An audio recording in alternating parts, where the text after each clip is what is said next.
I last checked in on Donald Trump's approval numbers when they were rising modestly. They've now been retreating, at least by FiveThirtyEight's estimate, for the last 3 weeks, and he's now back down to 37.7% approval. Some of this movement could just be random fluctuation, and the exact estimates are different from various poll averagers. RealClearPolitics, for example, has him slightly higher. But the basic story is about the same. Trump is, again per FiveThirtyEight, back in last place in approval ratings at this number of days after being sworn in of any president in the polling era.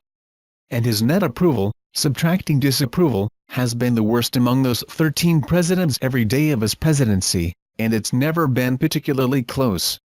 Currently he's within a single percentage point of same-day Gerald Ford in approval, but at minus 18.3, his net approval is 9 percentage points worse than Ford's, and every other president was in positive territory at this point.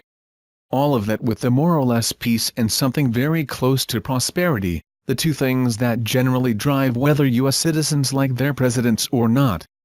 While we can argue about whether he's flattened out in the mid to high 30s or if his popularity continued to gradually erode over the last several months, what is clear is just what an astonishing, and still not properly appreciated, achievement this is.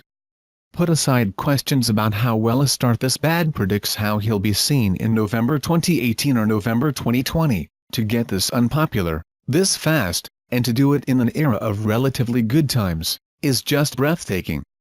Granted, it's not quite true that because the president is so unpopular, everything he's done must feed into that unpopularity. But I do think it's impressive enough that our default should be that whatever he's doing is unlikely to be working on this score. I've seen people claim he's winning his fight against the NFL, for example, but the numbers certainly don't suggest that's the case. In fact, Harry Enton at FiveThirtyEight estimates that Trump's net approval is a whopping 30 percentage points below where the economy suggests it should be. That can't just be the tweeting, or the failure of the healthcare bill, or any other single factor. It suggests that almost everything Trump is doing drives away potential supporters. If someone suspects they've found the exception, the burden is on them to prove it. And yes, I think as a whole Trump's unpopularity has been massively underplayed in the media throughout his administration so far. 1. Rupal and Mehta and Rachel Whitlark at the monkey cage on the Iran deal. 2. Also at the monkey cage, Jennifer Schuba and Jeremy Yaud on the continuing threats to Puerto Ricans. 3. My Bloomberg View colleague Megan L. O'Sullivan on the Iran deal and U.S. strategy in the region. 4. Slate's Fred Kaplan on the Iran deal and Trump's speech. 5. And Bloomberg's Christopher Flavelle on spinning Puerto Rico.